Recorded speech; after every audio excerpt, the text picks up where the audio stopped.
Well, welcome everyone. Good evening. Victor Menasce here from Y Street Capital. Got my good friend Joel Landon from Heritage IRA, and we're here to talk everything about IRA tonight to the extent that we can in a few minutes, in under 30 minutes, because it's a big topic.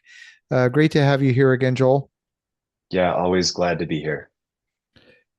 Tonight we're going to be talking about atypical or non-traditional uses of retirement accounts because structured properly, these can be very powerful tools that go far beyond conventional thinking, and it opens up alternative assets. Of course, there's tons of things you still cannot do with them without breaking the IRA. And so we want to talk a little bit about making sure that those rules are respected. But maybe before we dive in, why don't you give a little bit of your background and introduce yourself to the folks who are on the line. Yeah, you bet. Thank you, Victor. And again, happy to be here. Happy to share this message and a little bit about myself. I live in Salt Lake City, Utah. I've spent the majority of my life living here in Utah. I've spent time living in other parts of the world. I've lived in South America. I've lived in Paraguay. I've lived in Alabama, which sometimes feels like another part of the world, and spent some time living in California as well. So happy to reside here in Salt Lake City. I have been in financial services now for 20 years. And, I've been in very traditional financial services, banking specifically. I spent, almost 14 years in banking before I was introduced to the alternative asset space. And that's kind of where I've been for the last 6 going on 7 years, is this alternative asset, self-directed retirement industry or space. And it's been a lot of fun. I've interacted with multiple companies in this industry. I've worked for a few other IRA and self-directed retirement account providers. I'm currently with Heritage IRA. I've been with them going on 1 year, and we're a newer IRA administrator, and we're trying to shake things up in the industry. We're trying to make things easier for investors, and we're trying to provide a lot more reach for IRA investors. So happy to be here and happy to dive into this conversation. Let's start by challenging this term alternative assets. It's almost as if, unless it's stocks and bonds on Wall Street, everything else is in the lunatic fringe, which Yeah, is not, not the case. It's almost a pejorative type of nomenclature, yet it's kind of the industry accepted term. When we're talking about alternative assets, we're really talking about things that are quite mainstream. absolutely. I mean, if you really boil it down, alternatives in a nutshell are, the assets that most sophisticated investors are running into today and finding as a far more lucrative asset. I think about real estate, private lending, Bitcoin or cryptocurrencies, even small business investment. Those are, in my opinion, I think actually becoming more normal. They're becoming more popular. We work with several financial advisors and RIAs. We've got one partnership with a family office, and their clients specifically are looking for alternatives. They're looking for opportunities in AI and in IT, in small business and private equity. And fortunately, us as an IRA administrator, not only are we able to help their clients source and invest in these types of assets with IRAs, but we're just making it easier for them. So long gone are the days where a financial advisor, you know, only allowed their clients to invest in stocks, bonds, and mutual funds, or the S&P 500. Their clients are now actually able to access alternatives like private equity and small business and AI through an IRA that we offer. So one of the, let's say, fundamental rules of IRAs is that these are essentially trust type instruments, meaning there's a trustee or a custodian and the investments are managed at arm's length. You're not allowed technically to deal for your own account as if it was your own money. It's really designed to be at arm's length. So the term self-directed IRA almost sounds like a contradiction in terms. Can you break it down Yes. and make it clear how you can argue both sides of that coin? I like that you actually brought that up because the term self-directed IRA, in my opinion, is a marketing term. Yeah. And I actually don't use that as often as some of the other IRA custodians in the industry. Because when you really look at what we're offering our clients, it's an IRA just like any other IRA in the industry. Whether it's an IRA that you source from Fidelity or an IRA that you source from us, they all follow the same 5305 rules from the IRS.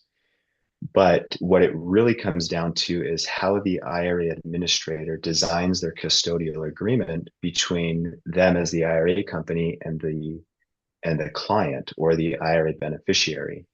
So you're right, Victor, in the sense that self-directed IRA doesn't really make sense because the IRA owner or the beneficiary, whatever you want to call it, can't really direct the investment on their own. They can't really direct the IRA on their own. They have to work with the IRA administrator to actually invest in the assets that they want. So I think that that's a really good point to bring up, Victor, because the reason we're able to allow our clients to use their IRA to invest in alternative assets is by design because of the custodial agreement that we created and because of our infrastructure, our workflows, our trust accounting software, everything that we have on the back end to do the administration is designed to allow the IRA owner to hold alternative assets like precious metals or real estate in their IRA. So phenomenal point that you bring up.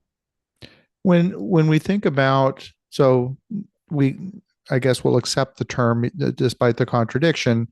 So it gives you access to things that normally you wouldn't find. You would in an IRA often see a mutual fund or things like that. And if you want to invest in things that are perhaps more mainstream, still at arm's length, of course, what are the types of things that you can and cannot hold in that IRA account? You mentioned a few that you can. I know there's some exclusions as well. Yeah, absolutely. Great question, Victor. So to your point, most mainstream IRA providers limit within their custodial agreement what their client can invest in, and it's usually just what's traded on the public markets. You think about the stocks that are most popular, Google, Nvidia, Tesla, those stocks can be held in the mainstream IRA with Fidelity, Schwab, Vanguard. We classify that, and so do our investors and many listening today, as limited opportunity. There's no real diversification. Those are large cap businesses. So our IRAs allow folks to invest in real estate, small business, a lot of those assets that I mentioned. But to your question towards the end there, what can they not invest in, or what can an IRA owner not invest in, or more importantly, what should they avoid?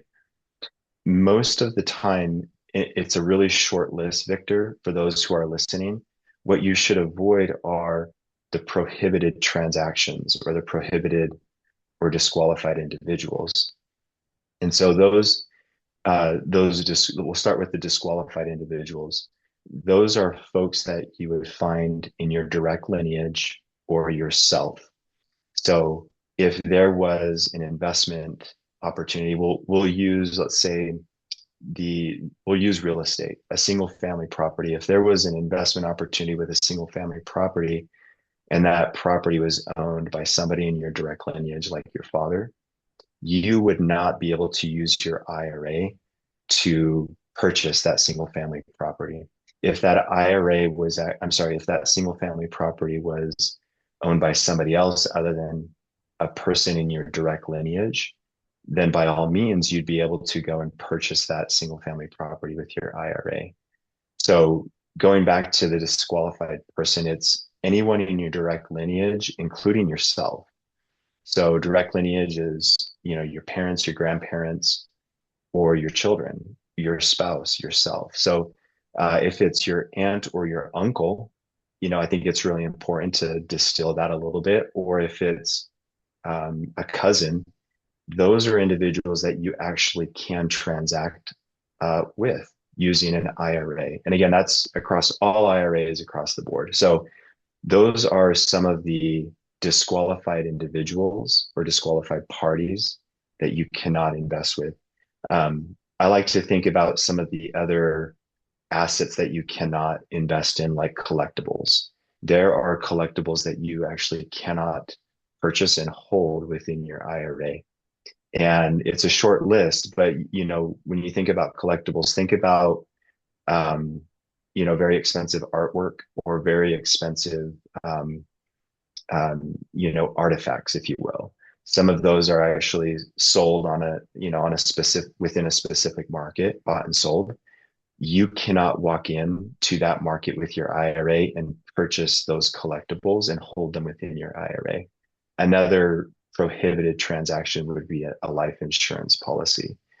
Mhm. And, those out there in the industry, the investing space, people use life insurance policies for investment opportunities and investment strategies. But it's really important because it does come up in conversation, Victor, that an IRA owner does not try to engage in an investment that's tied to a life insurance policy. So those are some of the do's and don'ts. And of course, there's a specific Internal Revenue Code 4975 that outlines all of that for those that are curious about, okay, who can I not invest with?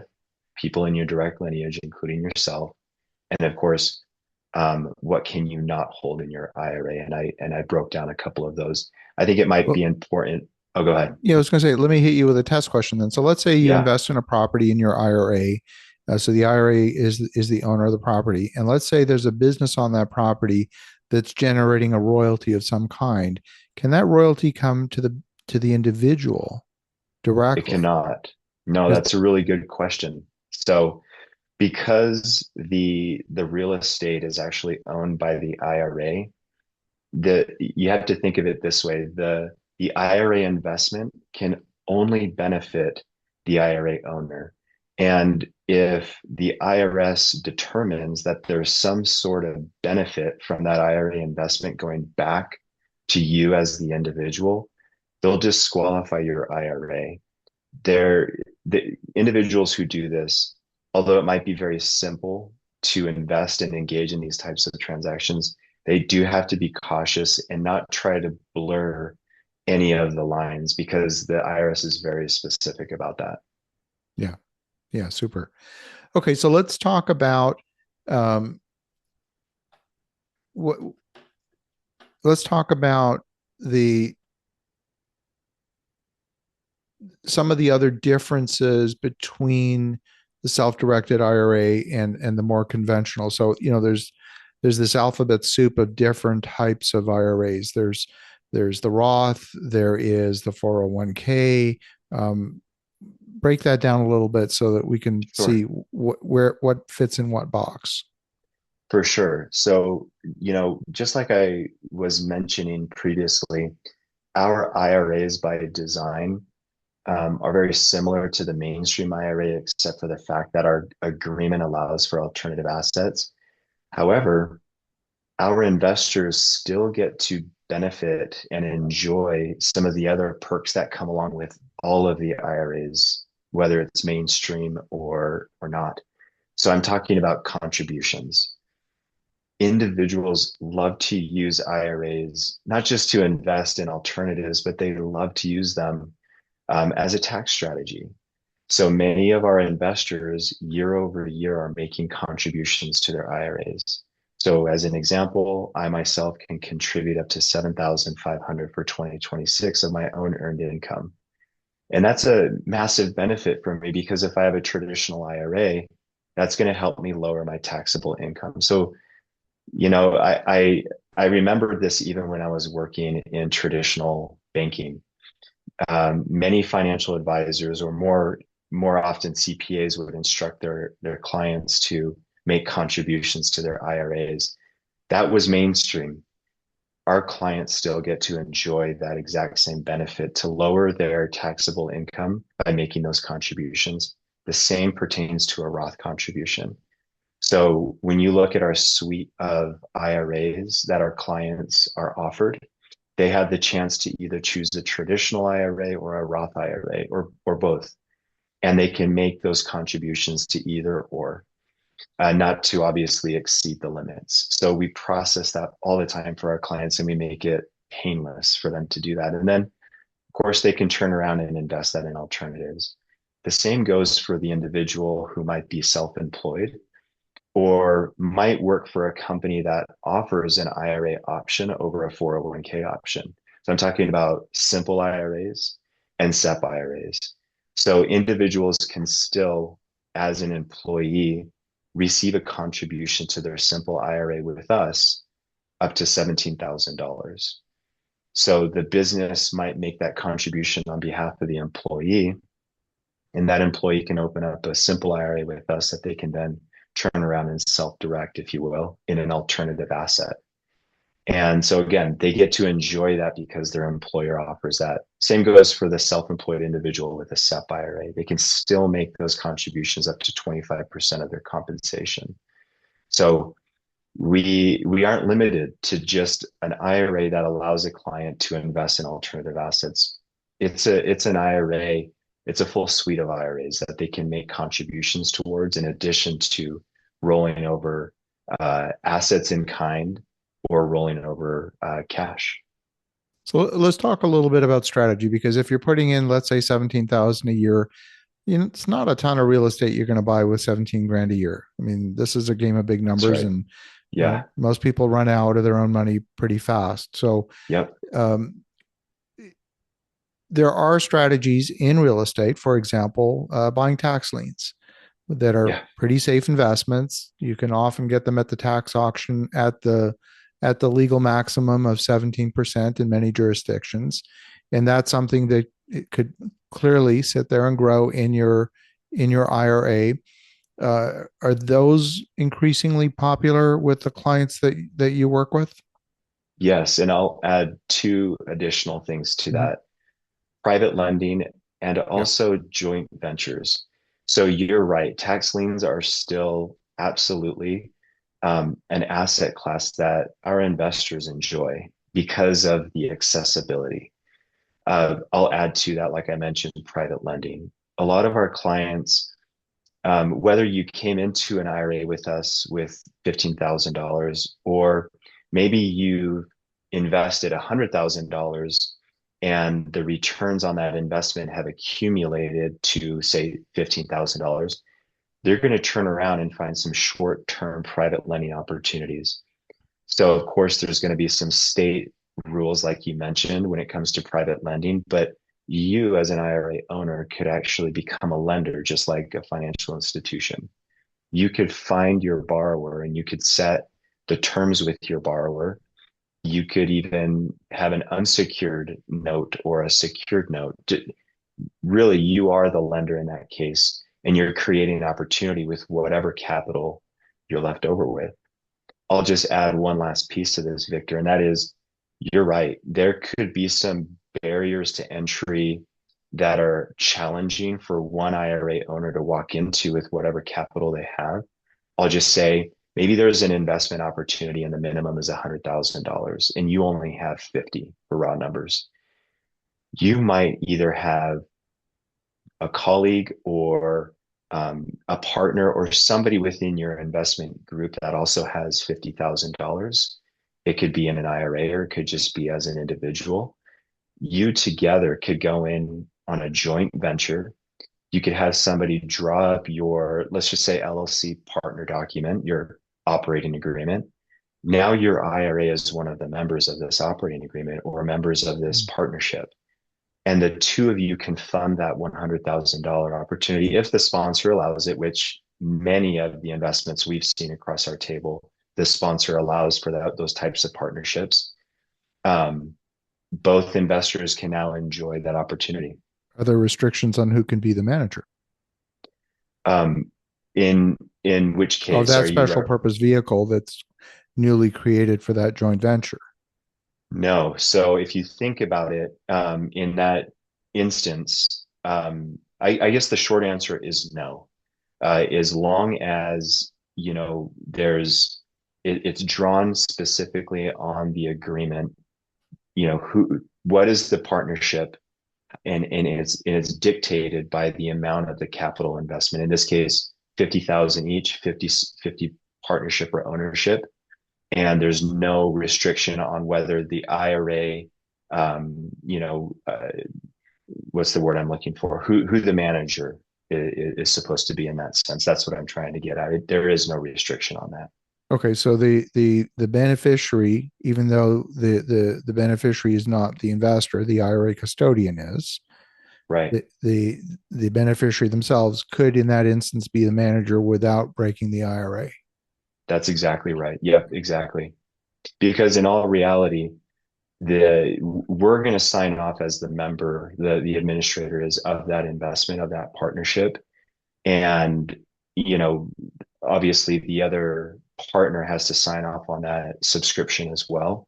So it ties into the subscription agreement most importantly. That's where we Mm. need to sign off on the investment as well as the other partner. So the IRA beneficiary owner would not sign off on that investment with that special purpose vehicle. We would as the administrator. That makes sense. That makes sense. Talk a little bit about digital assets, because It often these are in a wallet or in some other vehicle. How does an IRA custodian gain access to controlling that aspect? For sure. So we work with a couple of Bitcoin providers as an example. And what we essentially do, the mechanics are really, really simple. The client would actually create an account or a wallet with the Bitcoin provider or exchange. And what we do is we fund the investment as an investment towards a Bitcoin account. So the client, as an example, might be interested in funding their Bitcoin wallet with $50,000. It's our job as the IRA administrator to fund that Bitcoin wallet with $50,000. So the client doesn't have the ability uh, to sell that Bitcoin on their own and move it from that wallet to their personal Bitcoin wallet. Everything has to flow through us as the IRA administrator. I'll say this, Victor, that type of structure is a very complex structure that we build with the Bitcoin provider on the front end. So an individual that's curious about investing their IRA in Bitcoin funds, or sorry, in Bitcoin in general, they have to find a Bitcoin provider that already has built the infrastructure for a Bitcoin IRA because of the complexity and the restrictions. So, if you had an IRA, just an IRA that we offer, and you walked into a Bitcoin shop and you said, I'd like to use this IRA to purchase Bitcoin, they would essentially force you to use their IRA that they've already built out to make that investment because, again, of that complexity and because we don't want that client to have access to that Bitcoin directly. The entire industry has earned a little bit of a reputation, maybe deservedly, of being a very high friction type endeavor where you call your administrator and maybe you get a call back in 2 weeks and it's just slow and bureaucratic. Can you talk? I know your company's made a ton of investments to try and make this process much lower friction. Can you talk a little bit about some of those investments you've made and things that Yes, streamline the process? absolutely. So we built essentially all of our technology from the ground up. We in our company, we all came from prior IRA companies, just to put it plainly, where we saw some of those pain points and we determined that we wanted to do things a little bit differently. So we built our trust accounting from the ground up.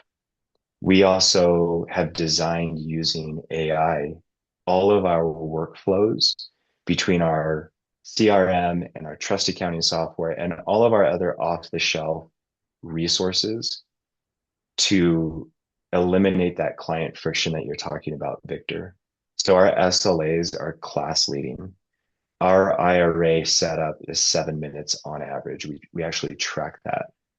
We have the ability, because of these internal workflows that we developed using AI, we have the ability to actually pick up the phone when somebody calls rather than outsourcing incoming calls or creating a call tree or a call queue. So I would challenge anybody to, of course, during business hours, to call us and test that out. Somebody will pick up the phone. And so I attribute it back to, we live in a time, fortunately for us, where we could pick and choose the technology that's available to us to actually make this frictionless. I was on a call today with our CEO and one of our new partners.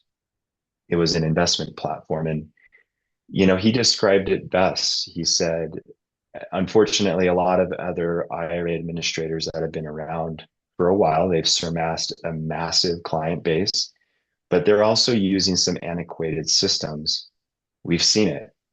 And it kind of feels like an aircraft carrier when they're trying to make a turn. And fortunately for us, being a newer company, and when we designed this, we wanted to operate like a speedboat. So we have developed, again, our trust accounting software and our internal workflows with AI early on to simplify our operation. So we are a lean team. We're remote. We aren't brick and mortar. We are embracing technology. And we don't want to boil the ocean. We don't want to be the absolute biggest, because we've seen how that has hurt other IRA administrators when, they're trying to become the biggest. And that's not what we're trying to do. We just want to carve out a small nugget of this industry and prove that it can be frictionless. I love it. So when we think about the role of the custodian, if I think about your traditional trustee type relationship, the role of the trustee is there to protect the investor, to protect the beneficiary. How much oversight does Heritage, or how much oversight belongs in that self-directed world? Yeah, it's a really good question. Unfortunately, there is a hard line between some of the um, you know the oversight, I think, is the term you use. Yeah. And so what I'll say is, while we won't provide oversight regarding the economics of a particular investment, we might be very conscientious of it. We might be very concerned about the sponsor or the opportunity, but we don't have any oversight per se on the decisioning of that investment. Where we do have oversight is on the compliance of the IRA and just the IRA itself and how it functions, the rules, the parameters. I'll give you a perfect example. So we had a very affluent client come to us who wanted to make a substantial investment in a private REIT. And this specific REIT, we didn't know initially, was actually managed by their son. Oh. And, these documents that we see come across our desk can be 30, 40, 50 pages long. And we have several of them come through our desks throughout the day. Our checks and balances or our oversight allowed us to see that there was a name match. The last names were the same. And we had to make that unfortunate phone call to the client because it was a great opportunity for him. And we had to tell him that, I'm sorry, you cannot do this. We had to explain the reasoning, and that's always the painful part. But towards the end of the conversation, he was extremely appreciative, because just like the IRS says, they will disqualify and penalize you, your whole IRA, if you did something wrong. So he was very appreciative in the end that we kept that from happening because of our processes when it comes to the the oversight we're responsible for. But you're not going to turn around and say, well, don't buy SpaceX or Ford Motor No, Company because it's overvalued. no. I may feel like don't, like, stay away from that asset, but, no, we don't, unfortunately. Okay, cool. If folks want to connect, if they want to learn more, what's the best way? Go to our website, honestly, heritageira.com. You can find my contact information. You can actually book a call with me there. We're on socials. But I would just say go to our website. And the reason I say that is because we've kept our website very light.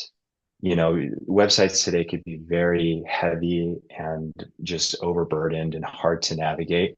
We kept ours light for a reason because you could really find the education and answers to some of your questions there. You could find out about the cost right up front to do business with us.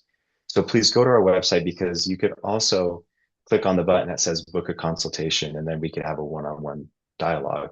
Or you could find our phone number to just give us a phone call. So go to our website, heritageira.com. If you want my email, it's joel@heritageira.com. And Victor, we were talking about that discount. Do we want to bring that up? Well, let me put this up on the screen just so folks have it. What we'll do is we will send. There is actually a small PowerPoint that we did not show tonight, that you didn't show tonight, that I know you prepared, but we felt it would be better and more conversational just to have a dialogue like this. But we'll send Sure. it out to anyone who is registered for the webinar, Love and that. that information is going to be available to everyone. So you can get that directly, and so we'll send the full presentation, and then as well, yeah, go ahead. I know that you were looking to do something special for the folks on the webinar.